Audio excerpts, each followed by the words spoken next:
Hey, what's up, everybody? This is Johnny Bean, and welcome. It's Sunday night, live from Santa Cruz, California. It's 11:04 p.m. Eastern, 8:04 Pacific, and it is March 19th, 2023. And you guys, normally I do a show called Guitar ASMR on Sunday nights where I play the guitar and we hang out and I make a bunch of cool, weird noises on the guitar. Tonight, we're actually going to talk to another musician, another guitarist. And you guys, it's going to be awesome. Jamie from Orbit 17 is here. So smash that subscribe button. Smash that thumbs up, and let's do this. All right, you guys, here we go.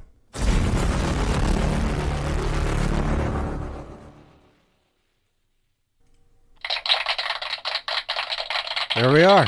Ooh. Just like that. Cheesy applause. I love it. Yeah. Been using this thing for like 5 years. That's and it's so cool. I tried getting rid of it, but they won't let me. Yeah. They're like, you gotta keep using that. No, I agree. So. I agree. You gotta keep it. Wow. So Jamie from Orbit 17, Yeah. San Jose, California. That's right. Right? Yeah. That's right. Just over the hill from you guys. Yep. I'm in Santa Cruz. And I'll tell you guys how this kind of happened. I'm looking for a band. Okay. I'm looking for musicians. I'm looking to get back into music. And so I put an ad out, but I also said, hey, I'm a YouTuber. I do these shows and stuff. I'm looking for guests for my shows. Jamie responded and checked out their music, and here we are. It's awesome. Yeah, thanks for having me. Oh, you're welcome. You're welcome. So you guys, everybody, if you're brand new here, yeah, my name's Johnny Bean. I do these shows. I do almost a daily show. But Sunday nights, I'm thinking about doing more interview stuff on Sundays. I think this is cool. I think it's a hit already. What do you guys think in the chat? There's a really cool local music scene. Certainly needs all the evangelizers it can get. So. Yes. So you guys, hey, Laz, we have Music Therapy Laz in the chat. He's our moderator, so behave, you guys. All right, let's make this a real show. Let's say hello to the top tier of channel members here on Johnny Bean TV here on YouTube. We have channel membership. These shows are pretty much sponsored by you.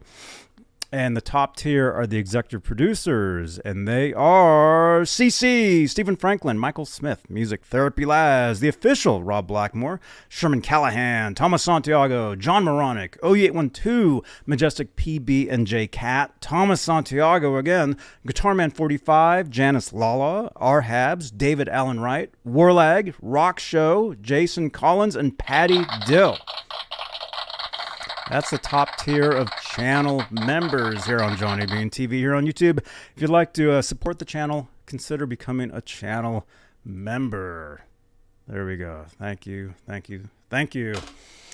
So Jamie,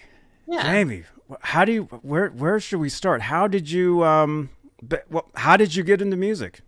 Oh man, that's going way back now. I've been a music fan for, obviously my whole life pretty much. I think my musical awakening probably happened maybe around 6th grade or so, about that age. It was a classmate gave me a Metallica tape, actually. It was tape back then. And, no way.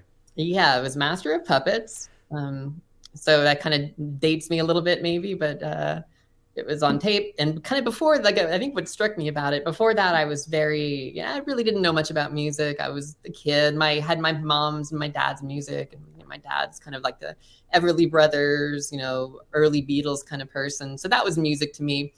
Mm-hmm. And, when I heard Master of Puppets for the first time, it really kind of blew my mind. I was like, well, this could be music, It's like nothing I'd ever heard before.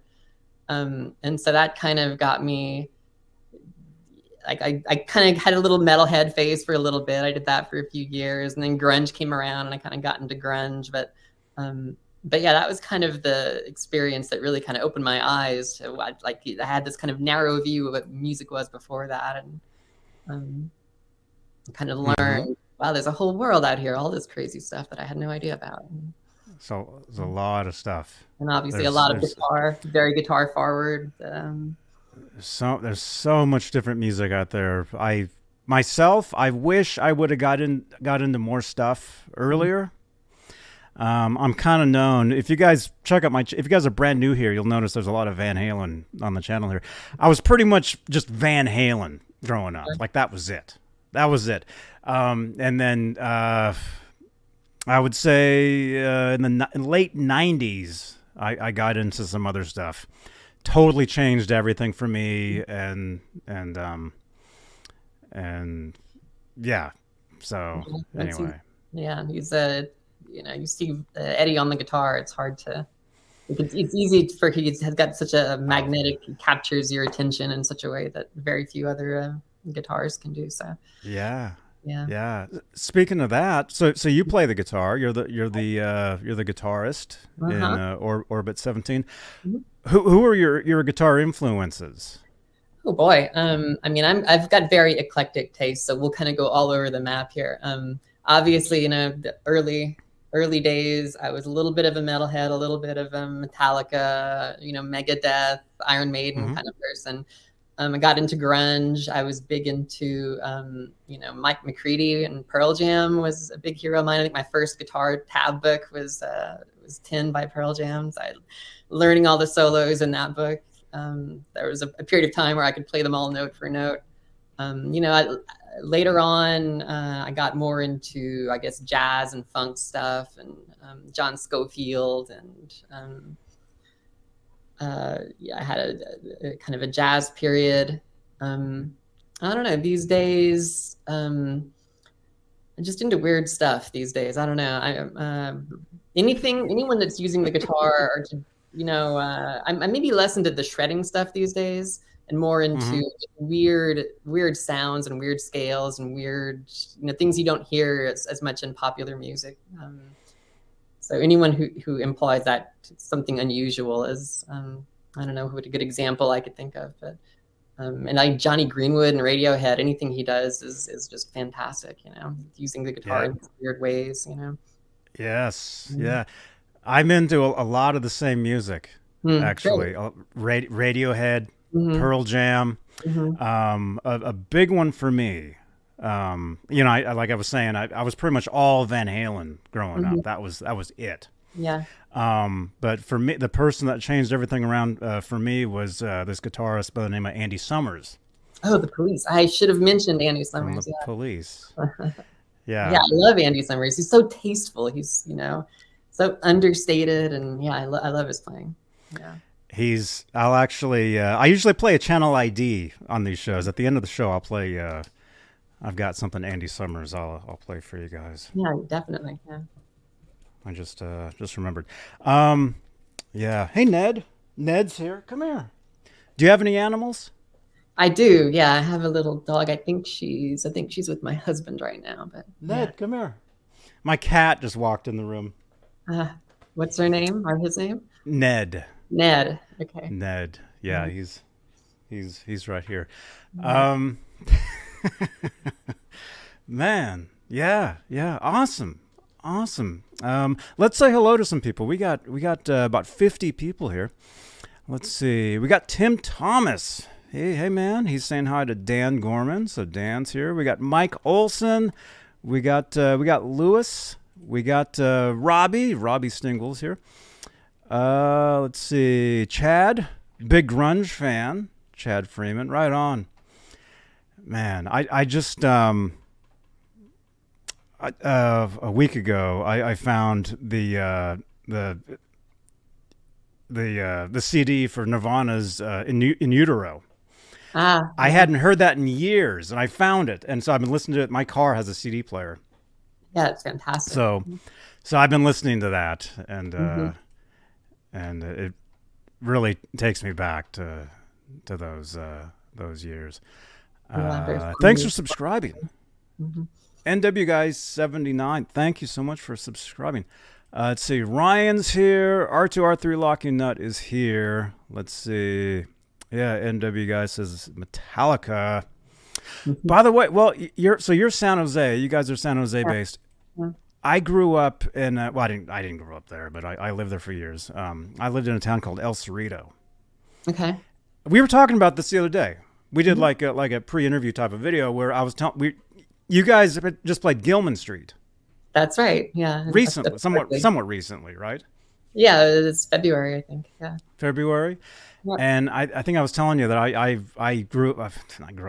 lived just down the street from Gilman Street. Used to go over there back in the 90s. Yeah. So we were kind of, part of that scene back then. That would have been a hell of an experience, like a hell of a time to be going to Gilman for sure. It's a Green Day and the Offspring probably was when they were coming up, right? Yeah, Rancid. Oh yeah, a lot of bands. Yeah. A lot of bands. And there's this amazing Mexican restaurant around the corner called Picante. I don't know if you're into Mexican food, but I love Mexican food. It's probably the best place ever. Huh. Anyway, in El Cerrito, California, there's a house called the Metallica Mansion, and that's where Metallica lived back in the early '80s. Okay. Actually, Neat. so if you're a Metallica fan, it's definitely a place to check out. Yeah, I'll have to do that. I actually had no idea Metallica was from the Bay Area until, probably for 4 or 5 years ago when someone mentioned it. It's like, I never put two and two together with that. Oh, wow. Yeah, big, very big, Metallica, a lot of the thrash metal. There's a lot of the thrash metal bands are from the area. I mean, there's a lot of bands. Yeah, there are actually from here. I mean, if you think about it, especially in the 80s, 90s. Yeah. A lot of the big bands from those eras came out from the Bay Area. Yeah, there's still a cool scene here actually. There's a lot of good local bands. Mm-hmm. So I haven't. I mean, I probably kind of told you. I was in a touring band. How many years ago was that now? 2009, 2008, 2009. And we played a lot of gigs we played around Oakland, San Francisco. We'd go to Hollywood, and then we ended up doing some tours around the country. Yeah. But it's been a while. I've been doing this YouTube thing for a little too long now. It's been a while since I've been in an actual band playing gigs. Yeah. But what's the music scene like these days? It's fun. It's probably, we're just kind of dipping our toe into it at the moment. We played our first show like last July, and I had kind of been on a bit of a hiatus music wise before that, and COVID and everything. So it's slow right now. I'll say it's a little bit slow. We don't have a huge draw either, so because we're kind of just getting our feet on the ground, so it's hard to kind of tell how things are going to pan out. There's a lot of venues, and it does seem like things are kind of on the uptick, and people are kind of out and about again, and ready to listen to music. But yeah, it's there's a lot of opportunities for sure. A lot of good local shows. Mm-hmm. Let's see. There we go. By the way, yeah, we're live on Facebook. We're live on Facebook right now. I just left a comment on one of the. I'll do a couple of videos. There we go. Yeah. I'm thinking I'd like to come out and see you guys play, because I saw you guys have like couple San Jose shows coming up. We have a few San Jose shows coming up. Yeah. I think we're doing 2 or 3 in San Jose in April. And then we've got one on, I forgot the maze. Oh, we've got one up in the Bistro in Hayward, I think, in April too. Let's see. We can actually, the magic of the internet, we can actually look at this stuff. Yeah, I'm scratching my head trying to remember what our calendar There we go. There we go. You're playing, San Jose, April 1st. Mm-hmm. That's coming up. Yeah, it's just a few weeks away. Is that South 27 Ale House I think or it's just S S27. S27? Yeah, Huh. partner note the hub. Yeah, bistro I think in May in Hayward. So yeah, we're staying busy. Awesome. I'm gonna have to come check you guys out. That'd be great. I mean, especially after the last couple years of Yeah, being locked down and not really not being able to go out or whatever. It's yeah. It's a lot of people in that boat, it seems. yeah. Yeah. But yeah, the scene is cool. A lot of bands, kind of supporting each other and propping each other up, and yeah, it's fun. Mm-hmm. Mm-hmm. So what for everybody watching? By the way, you guys, Orbit 17. Check out the website. Check out the website. Let's see. Actually, what am I doing? Actually, Nightbot actually has the link to your site. So if you guys exclamation point Orbit 17 in the chat, we'll give you guys the website. Let's see. There we go. Check out the site. And how would you explain your music? What type of music Yeah, you guys do? always a tricky question. I think it's rock music. It's guitar forward. We're a power trio, kind of. We do use a lot of like background synthesizer, electronic effects, and things like that. But really, kind of guitar forward power trio. We're a little bit. I'm going to use the word experimental in that we kind of like to use things like weird time signatures and again like some modes and scales that you might not hear too much in popular music. But at the same time, it's always a challenge. I'm like, let's take some weird esoteric music thing and try and make a pop song out of it, kind of. So, we try and keep it accessible and fun and yeah, I guess that's the best description I could give. It's a little bit rock, a little bit experimental, not too far out there. It's nothing. I wouldn't call it like prog rock. It's nothing that that I don't know, theoretical or inaccessible. But yeah, we like to use dynamics a lot. So there's a lot of quiet, a lot of contrast in the songs. I think. I always like doing that. But yeah, you definitely check out the website. You can listen to it a little bit out on Spotify. Our LP, our first real LP, is going to be coming out in April. So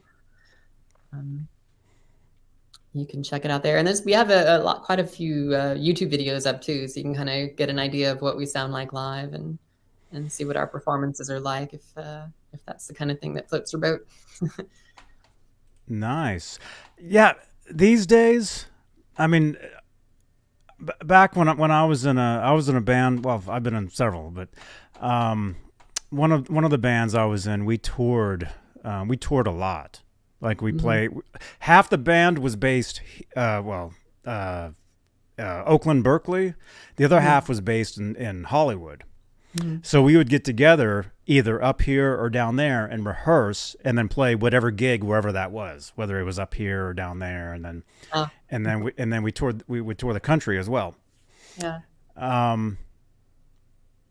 Let's see. Okay, here's their YouTube channel. You guys, check that out. And how about everybody let's subscribe to them. Subscribe to their YouTube channel. Everybody. Yeah. How many people we got? We got 50 people. Everybody, subscribe to their channel. There it is. Yeah. You played Gilman. You played the Makeout Room. You played Vinny's Bar and Grill. Wow. Vinny was out in Concord. Yeah, we have a friend. I don't know if you know Dave Hughes, who runs the Beat of Diablo out there. No. Okay. Yeah, he's another kind of like a local radio music guy. We kind of connected online, and he got us to come out and play Vinny's in Concord, and it was cool. Awesome. It was fun. It's a nice place. They've got a nice setup, a nice system. It was a fun show. That place has been there for a long time. I think I played there like several bands ago, for like Yeah, 20 years ago. I yeah, think. it's a cool Um, place. oh yeah, you guys have a bunch of videos from there. Hmm. Yeah, we had a camera set up and just recorded the whole show. And um, I have the setup that we use because we do have some backing tracks that we use. So we run everything through in-ears through a mixer, and that makes it super easy to record the audio. So Mm-hmm. recorded everything for that show, and made a bunch of YouTube videos and threw it online. And Oh man, that's awesome. yeah. Yeah, like I said, one of the last major bands I was in, we toured a lot and everything. But the social media thing was still really brand new. Like Hmm. this goes back to 2008, 2009. So we Hmm. were like it was all about MySpace at that point. Yes. Facebook a little bit, but there wasn't like what there is now, Yeah. with Instagram and just all this different stuff where you can promote and everything. How do you think that that's changed? You Social know, media. especially like you guys formed pretty recently, right? We did, yeah. Yeah. So forming a band now and then having the social media, how would you say that that's different?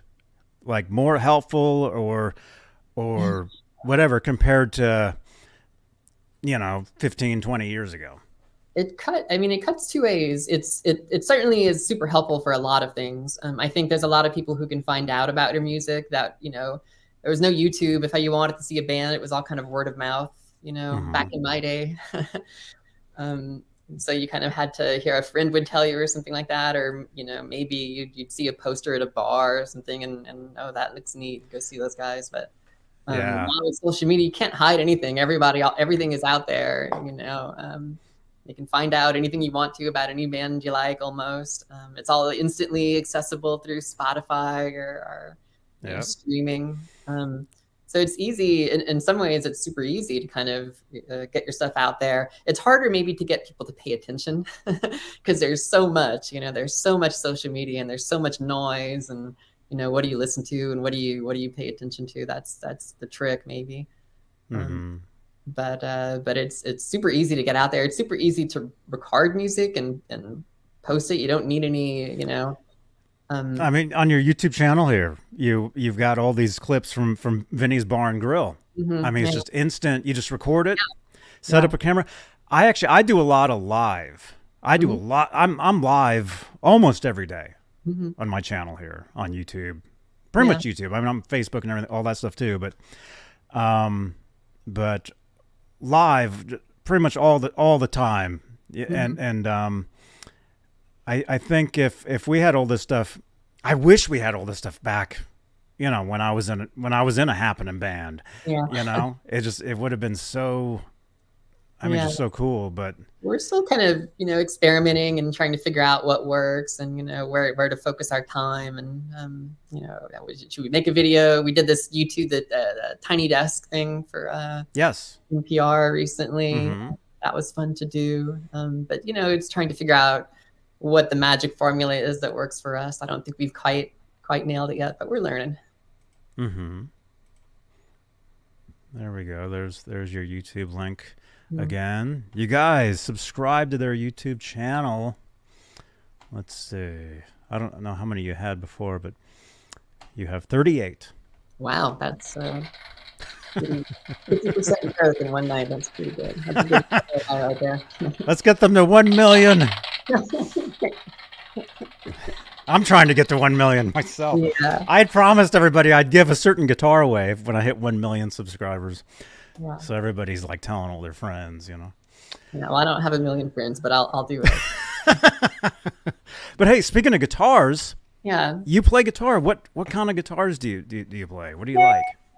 Man, I'm kind of like I'm the girl who dates all the wrong guys except for with guitars. I kind of have this whole sordid history where I've never quite found the right guitar for me. Maybe these days I'm playing the Strat quite a lot, and there's a lot of things I really love about a Strat. I really love the clean sounds in particular.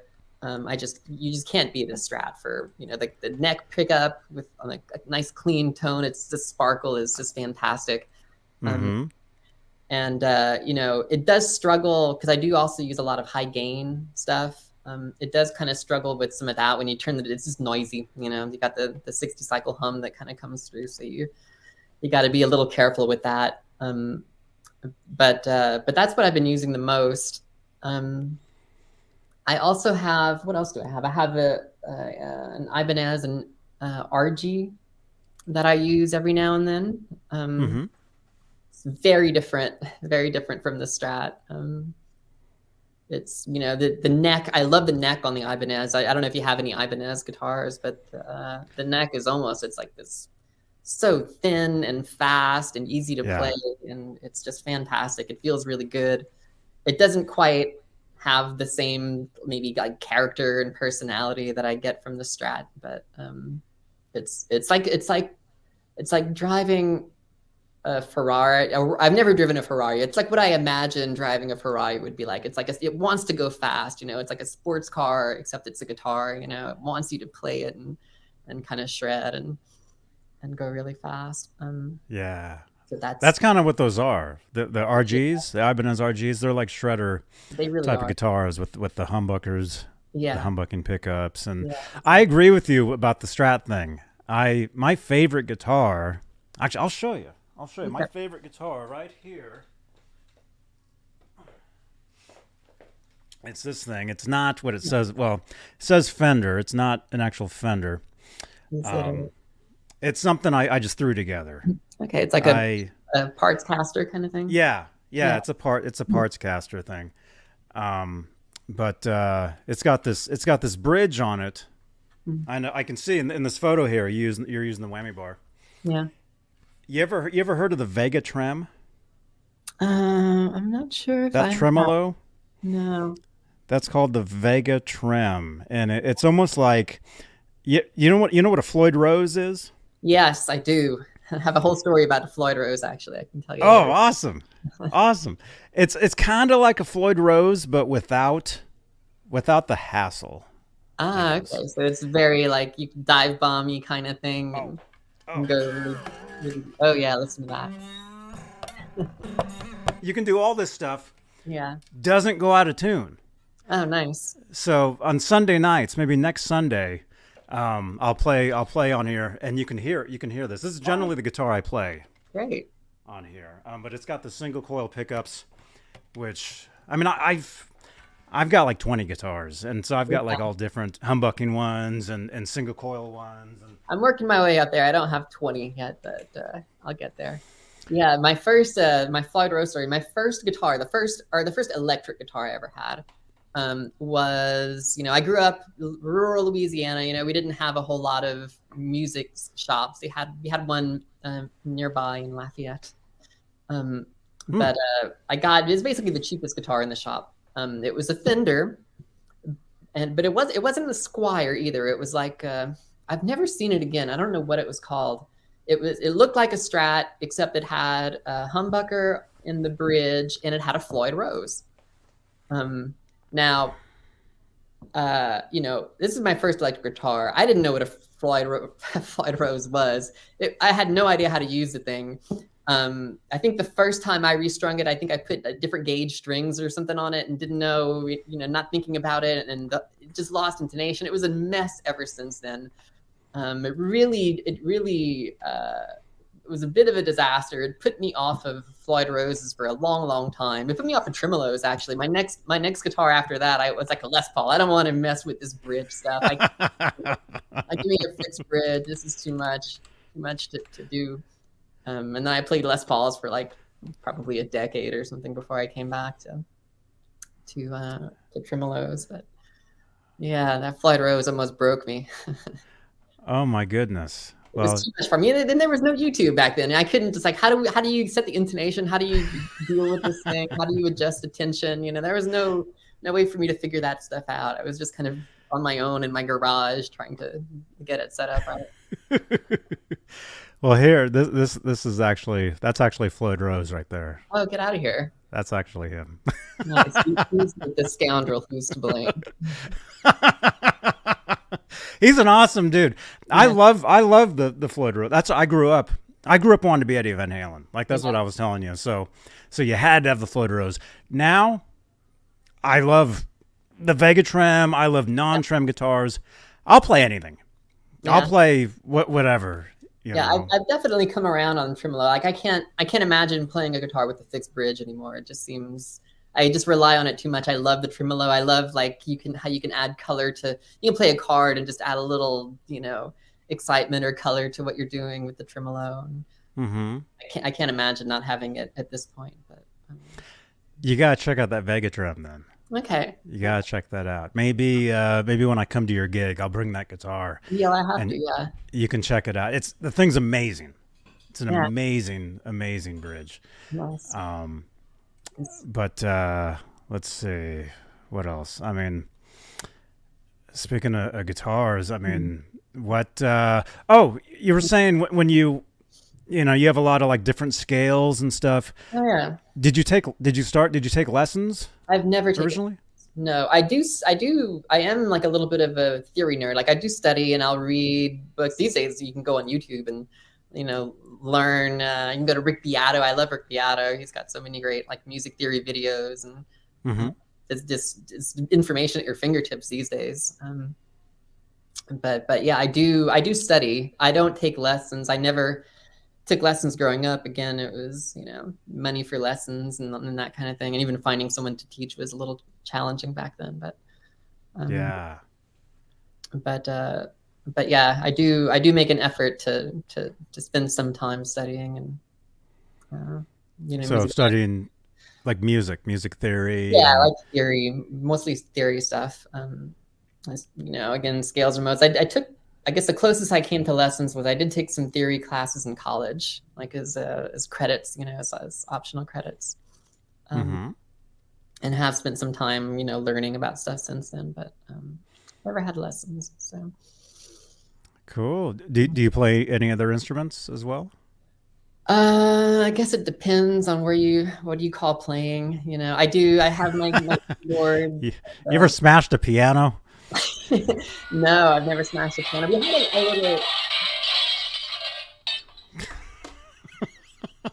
There you go. I guess that's what it would sound like. I've never smashed a guitar either. I couldn't imagine doing that. Oh no. Yeah, then you have to set up the intonation again. It's not worth it. With your Floyd Rose, it just would be a disaster.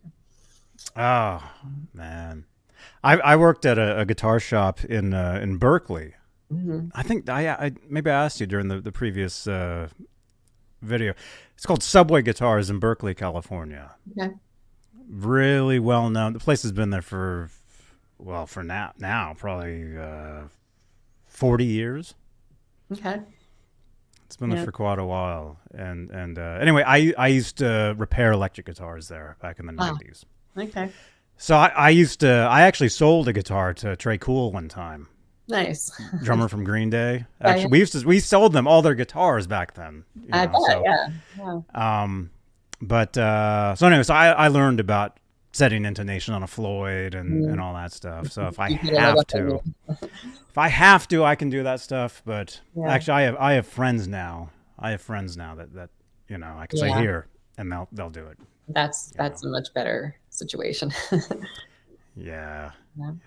So your music, you said you use interesting scales.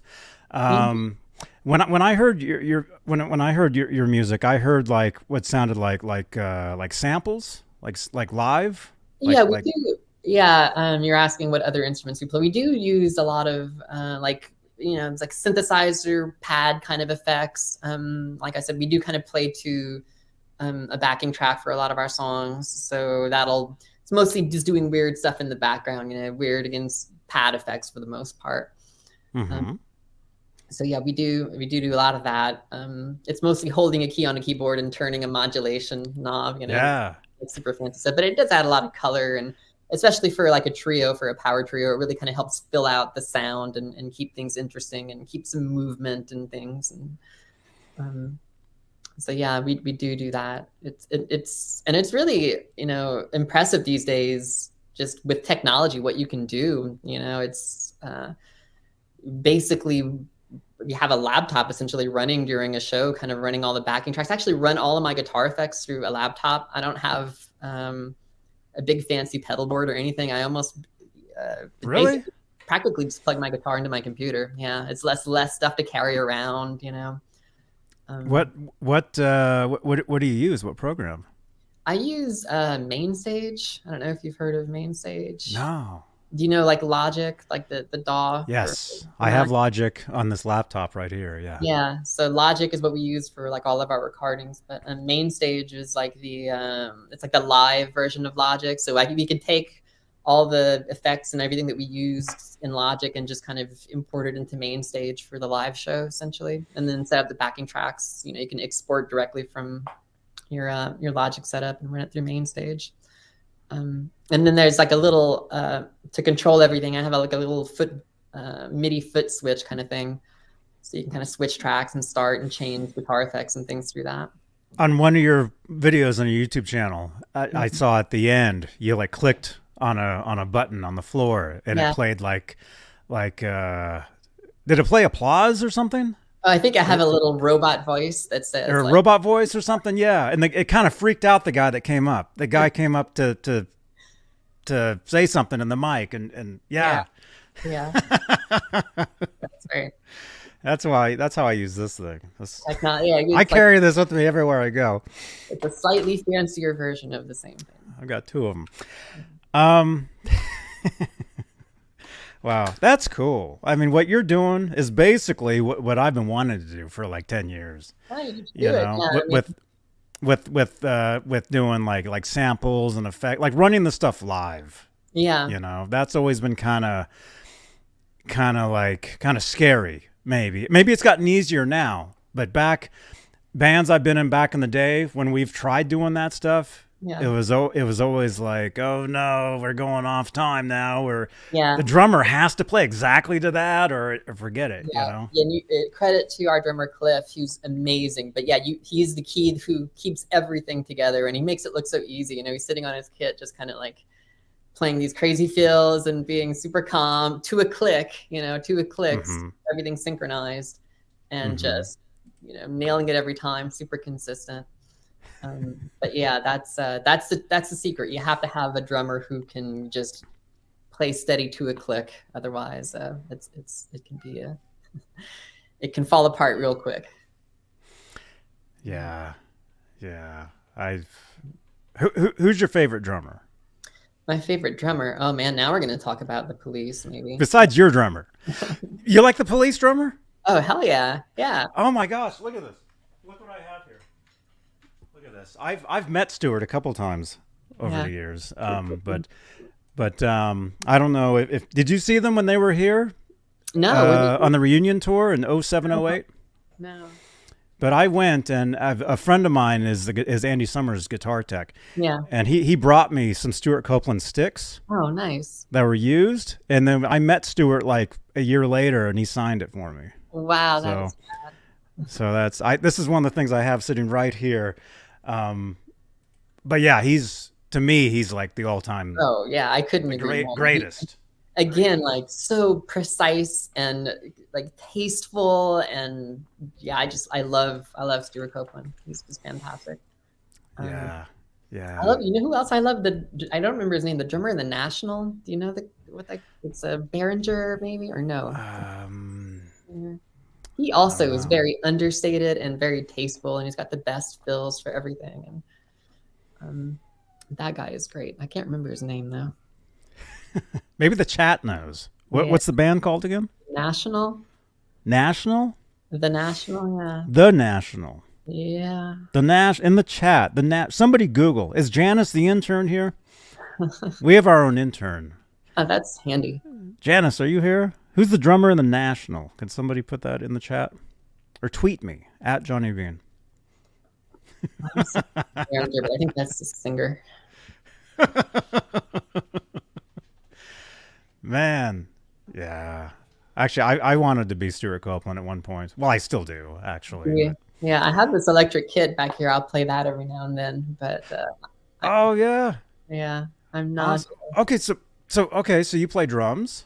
I mean, again, like play. I can like keep a little bit of a beat and do a little bit, but I don't know if I'd consider myself a drummer. There we go. Brian Devendorf. Havendorf, really. That is, I was Devendorf. Is way that off, him? way off with his name. Brian Devendorf.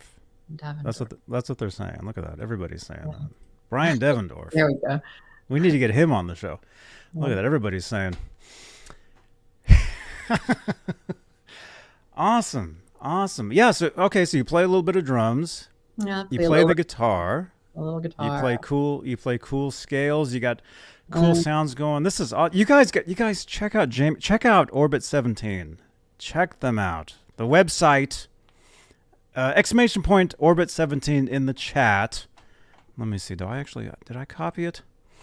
I've got the YouTube channel. There we go. Yeah, subscribe to the YouTube channel, you guys. yeah. I mean, yeah. But yeah, the drummer is really the hero in the band. And I should also mention we do a lot of odd time stuff too. Like we'll play stuff in 7 or play stuff in 9 or weird time signatures. And again, like click, like I can't imagine, I don't know what's going on in his head when he's counting these things out, playing to a click with that, but he's a machine. Yeah. It's not easy. Wow.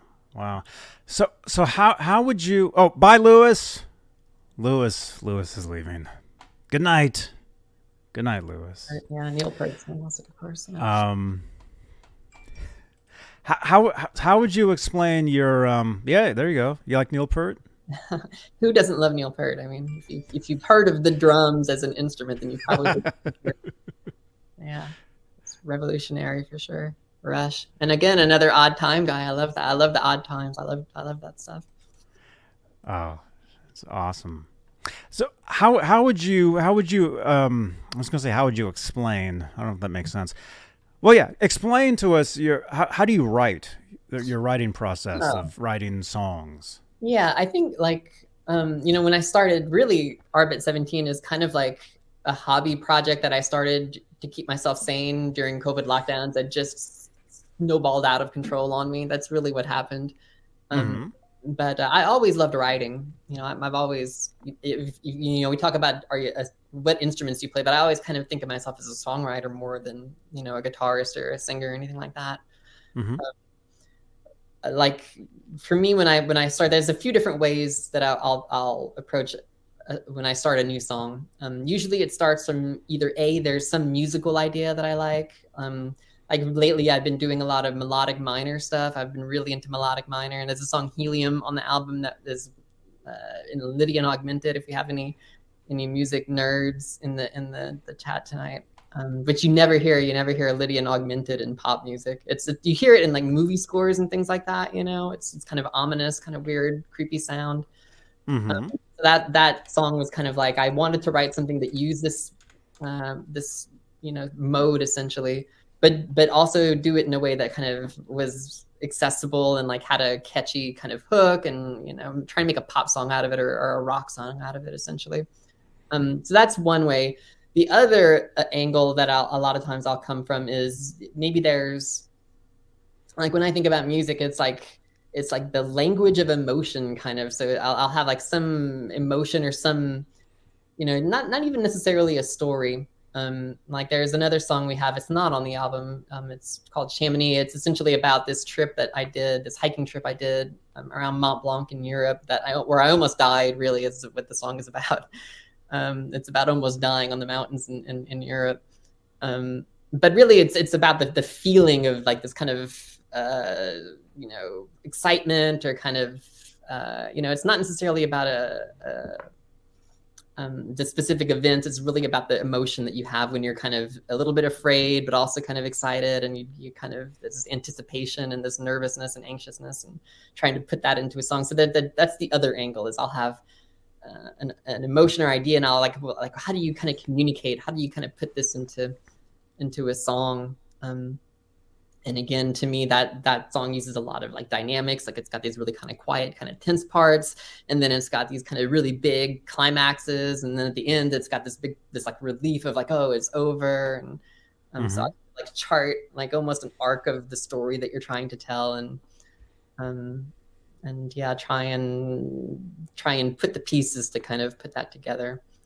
And usually there's some combination of the two. Usually I have some story or some emotion that I want to convey, and it's when I marry that with some like musical idea, but that's when I put those two things together, then I have a song, then the song almost writes itself if you can kind of get to that point. Cool. Yeah. How do you, I know these days, I mean, with technology, I mean, it's so easy to put ideas down now. You can just open up your iPhone and record something or whatever. A lot of the challenge that I find, at least, the last time I was really trying to write music, I was basically using a 4-track or I guess an 8-track, or it was a dedicated little thing that could record a certain amount of tracks, and you kind of had to use a microphone or kind of record what you're playing, and you're very limited basically. Yes. And these days, like you're saying, you've got your computer, you have Logic, you can put 1,000 tracks if you want to with any kind of sound you can imagine. The challenge is almost like putting guardrails on yourself, or like figuring out a way to focus on something and like, not be distracted by the 2,000 different knobs you could be tweaking, or it's so easy to get overwhelmed almost, the challenge is a little different. Yeah. Like, do you do all your own recording?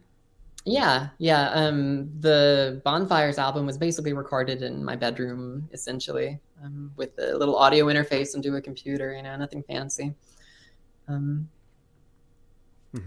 So did demos turn into like finished songs, like released? Yeah, I mean, they have evolved for sure. And there was this, like, we have our EP on Spotify, which is, to me, is just kind of like 5 demos that we kind of put together. And a lot of those same songs are on the album that's coming out. So you can kind of listen actually and see how they've changed. The songs are basically the same. They're maybe a little bit better produced on the final LP, but yeah, there it is. But yeah, they started off as demos.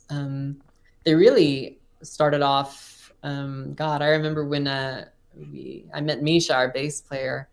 I had kind of had some really early ideas for some of these songs that I had kind of put on it's like Band Mix, I think was the site. And he had kind of listened to him on Band Mix and like reached out, hey, I like that stuff you're doing. And it was all instrumental back then. There was no singing or anything like that. And they've really come a long way since then, for sure. Cool. So you guys, check them out. There's the website, orbit17music.com. And what pages do you guys have? I mean, you got your website. Like social media. We've got the website. We're on probably Instagram is the like social media thing that we use the most. We have a YouTube page, of course, that's slowly getting filled up with more and more videos and the Tiny Desk things, and maybe this interview too. So the YouTube page, and I guess Facebook. I don't use the Facebook as much. I'm spend more time on Instagram probably, but those are the 3 big ones, I guess. Oh yeah, Instagram is I'm everywhere. Just with what I do with this stuff. You gotta be. I mean, literally everywhere. Like everywhere there is, I've got everything. But yeah, these days, yeah. I mean, there's just so much you can just put stuff up here and there and this and that, and yeah. it can be overwhelming, really. Yeah, But I can barely keep track with just YouTube, Facebook, YouTube, and Instagram. I don't know how you can keep track with all of those podcasts. I go crazy. Yeah. No, it's for me for doing these shows, doing the YouTube show or whatever this is. It's become I have a daily habit of how I do, because I almost do a daily show here. This is almost daily. Like tomorrow, I'll be live at Guitar Center in San Jose. Wow. Actually, you know that Stevens Creek Guitar Center? Yeah. I'll be live there tomorrow at 10 in the morning. Wow. Or 11. When do they open? Schedule. Wow. Janice, what time do they open? I think 11. Wow. So I'll be live from there at 11, and there'll be people in my chat like, Johnny, go look at that, go look at this, go to Starbucks, So that's something I do on like Mondays. I go live from Guitar Center, and then I do. I told you I was kind of into Van Halen, so I do a Van Halen show Tuesdays, exclusively to Van Halen. That's what it's called, actually. And then Wednesdays I do another show from. You ever been to Guitar Showcase? Oh yeah, of course. Yeah, on what's the street? Not far from here, actually. Bascom, maybe. Yeah. I love Guitar Showcase. Yeah. I've been getting to know them, so I've been going live from there. The new building there, it's a lot smaller. Their new Yes. site. Yeah. Yes, it is. I've been getting to know them though, so I go live from there like on Wednesday mornings. Okay. So anyway, pretty much I do almost a daily show from either out, somewhere or here, Yeah. So I basically I have a whole schedule in my head of how to do this and that, and luckily I have an intern now. Yeah. But it's more of a joke, really. But anyway, I've got all this stuff in my head, and so I do these shows and everything. Anyway, the way that we met is I'm trying to get back into music. I'm trying to actually get out there and gig and find a band and all that stuff, and bring what I've learned with the social media and YouTube, and bring that right, to the band, and then it'd be more crazy and awesome, Yeah. I guess it's a lot to keep track of, for sure. Oh, it's a lot of stuff. It's too much. But let's see. Let's say hello. Well, what am I saying? We got about 60 people here. And I am seeing. Can you see the chat? Do you see them? I see the comments. Yeah. Yep. Yeah. What's the newest guitar Jamie bought? NW Guy 79. The same. I've got, I guess, 4 guitars. My newest is I got one of these acoustasonic guitars, actually. Oh. Have you played those? Yes, my friend Actually, Laz, right? Our friend Laz. He's the guy that has a wrench in the chat. So everybody look out. He has an acoustic sonic, the Fender. Yeah. Right? Yeah. He has one of those. I played his. Yeah, it's pretty cool. I mean, I got it because I have a few songs that we've been working on that I'm trying to bring in an acoustic guitar just to kind of keep the sound changing, or to keep a few different textures and things. But I didn't I was trying to figure out, what am I going to do on stage? I don't want to bring another acoustic, and you got to mic it. And I have my whole setup here. I just wanted something I could plug in. And then I had a lot of the songs, like, they changed, like the half the song would be electric, and then the other, that'll be like a little acoustic piece. And I was like, how do you even do this on stage? But then I learned about these acoustasonics, and I was like, well, I got to get me one of those. Is there a photo of you playing it? I haven't used it live yet, so probably not. Okay. Okay. It's all your Strat. Yeah, I think the Strat's the one I've been using the most lately. But yeah, that's going to be the next tool to kind of make a debut at some point. I mean, it's kind of the newer songs that we've been working on that have the acoustic stuff. It's stuff that's not even on Bonfires, actually. Mm-hmm. But yeah, that's my new guitar. Which, by the way, this is Gilman Street. Yeah. According to the caption there, Gilman Street. This is where I used to pick up my sisters used to pass out in the bushes in front of this place, and I used to have to go and pick them up back in the day when Green Day was like on stage and stuff. But anyway, Gilman Street. That's awesome. You played there. I never played there. Yeah. Not yet. It's a cool Not yet. place. Yeah. Yeah. It's an experience for sure. Gilman. Yeah. Gilman Street. Mm-hmm. Amazing. Amazing. Let's see. Questions. What are we doing on time? We got a few more minutes. We got 5 more minutes, you guys. Let's see. Let's see. Jackie is saying great interview. No. Awesome. Oh, thank you. That's my mom. Hey, Mom. Hi, Mom. Thanks for being It's here. okay. My mom watches these shows too, but they don't comment, so it's not as I didn't embarrassing. know she was going to be here. I don't even think I must have told her. Let's see. Questions for Jamie. Questions about Orbit 17. Let's see. John says you need a Wolfgang in your collection. Do you know those guitars? Yeah, those the Van Eddie guitars, right? Yeah. The EVH Van Halen ones. Yeah. Yeah. I haven't actually played one. Much to my shame. I'm ashamed to admit it here, but you know where you can try one? At the Guitar Showcase. Guitar Showcase. That's right. They actually have the best EVH section there. Do they? I'll have to. The truth. It's the truth. Don't tell. I won't tell my husband. He's like, I have enough guitars. Don't get any more. But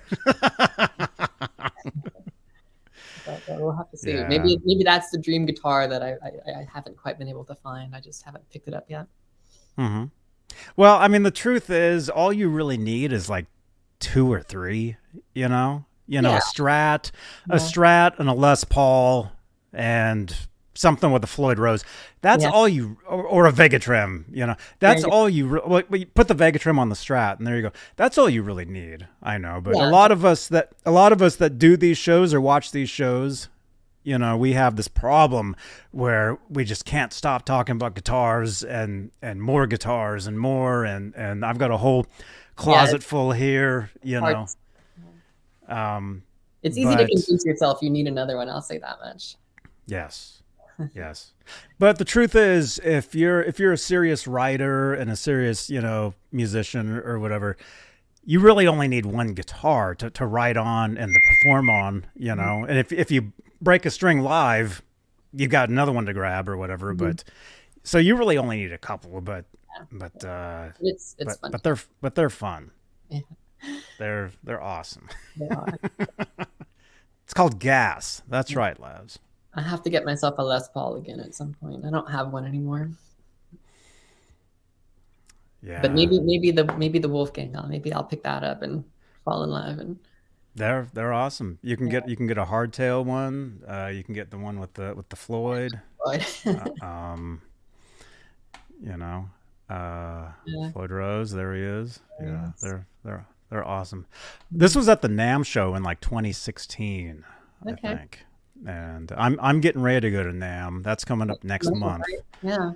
I'm lining up a whole bunch of people to see and everything. Have you ever gone? Are you going? I've never gone. No.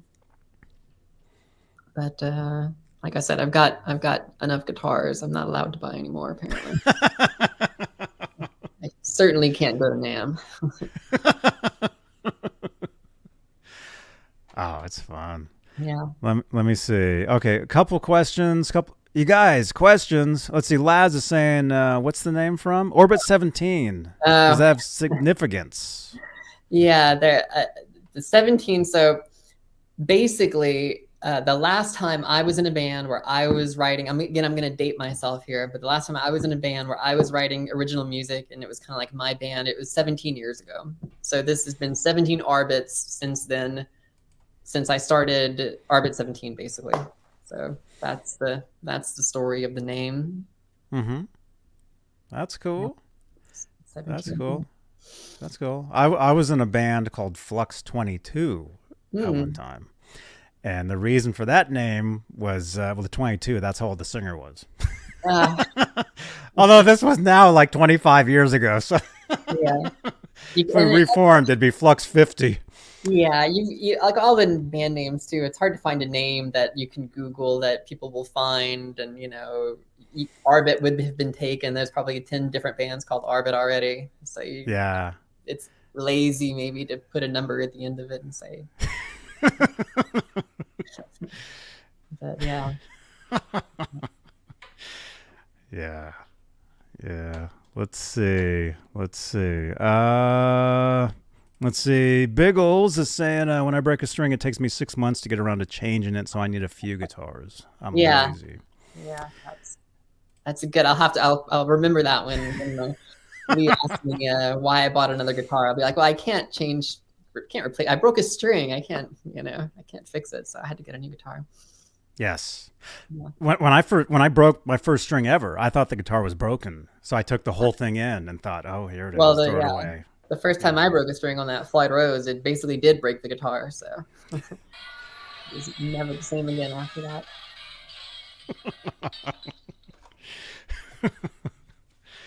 Man. Well, hey, this has been great. Yeah. This has been great. Jamie. Yeah, we should give something away. Sure. We should do. Do you have anything we can? I don't have anything like handy immediately, but we can give away a T-shirt or something off of our sure, our merch store. Sure. Okay. We actually have this cool this cool tool where you can actually spin to give away. Okay. Let's share the screen. Here we go. So we got we got 56 entries. Oh. So if you guys in the chat, make sure you got to say something in the chat to be eligible. So say something, say hi, press a number. Generally, I tell people to press the number 1 in the chat. So say something in the chat or press a number. And this is for an Orbit 17 T-shirt. There you go. And we can work all that out afterwards. So sure. So last chance. There we go. We got 60 entries. Okay. All right, you ready? Let's do this. Here we go.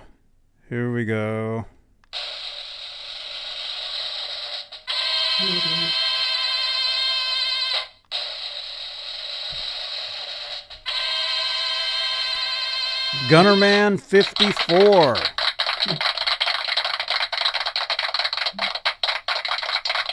You're the winner. You won a Orbit 17 T-shirt. Yay. So text me. I normally have like my phone number on the screen here, but for you guys that are wondering, this is actually the I had actually I uploaded the whole photo, but it only did like this much of it. But this is actually the cover of the Orbit 17 album. That's right. Right? Yeah. Right? That's actually the cover of the record. Our background here. Yep. So normally I have a phone number down there, but let's see. Gunnerman 54. There you are. It's like he just got here. Well, congratulations, man. Yeah. Let's see. You know my phone number, right? 415-952-3. Let me make sure I'm giving you guys the right number because I've got several. Let's see. That's the one there. Yes, there we go. 415-952-3263. Text me. Say, hey, this is Gunnerman 54, and I won the T-shirt tonight, and we will get that to you. So, Gunnerman 54, Orbit 17 T-shirt. There we go. We got that.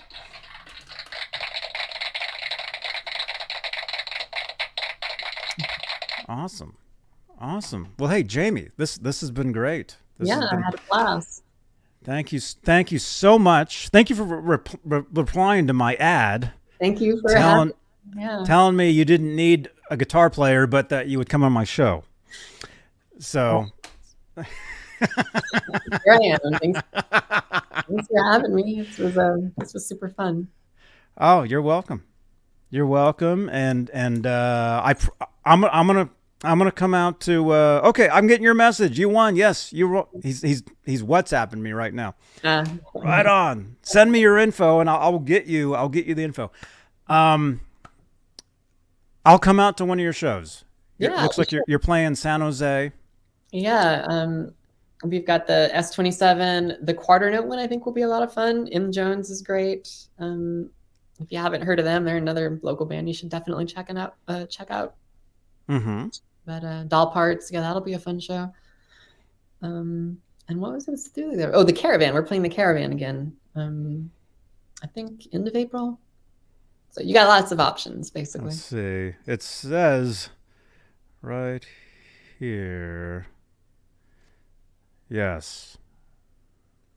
There we go. April. Yeah. San Jose, Sunnyvale. Yeah, these are all local to me. I have to make it out.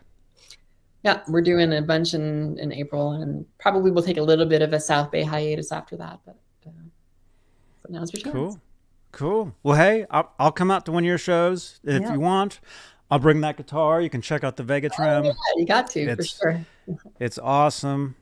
And maybe stream your show too. Stream it over the channel here. That'd be great. And I love that. and yeah, you're free to use this video, any promotion, whatever you want, so Awesome. So it's all good. Okay. You guys, thank you so much. Orbit 17. Jamie. Let's see. Where's the website? Let's see. Well, there's the YouTube channel, and that'll get you to the website as well. It's orbit17music.com, right? Yeah, for the website. Yep. For the website. Yep. So there you go. You guys check it out. Thank you so much, everybody. Thank you to our channel members. We have look at all those channel members. We have channel membership. Thank you for your continued support for this channel and these shows. And if you're brand new here, if you just subscribed, come on back. I'll be live tomorrow. Yeah, check out some other videos. I've got over 3,000 videos on the channel here. It's pretty crazy, huh? Craziness. Yeah. Crazy.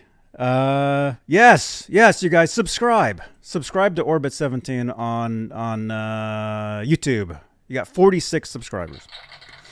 Wow, that's pretty good. There you go. Link is over there. Links are down there. Check it out. Okay. Yeah. All right. Don't hang up. I'm gonna play the ending, and then you guys, thanks for watching. I'll see you guys tomorrow from Guitar Center, and watch another video. Johnny Bean TV. Good night. Yeah.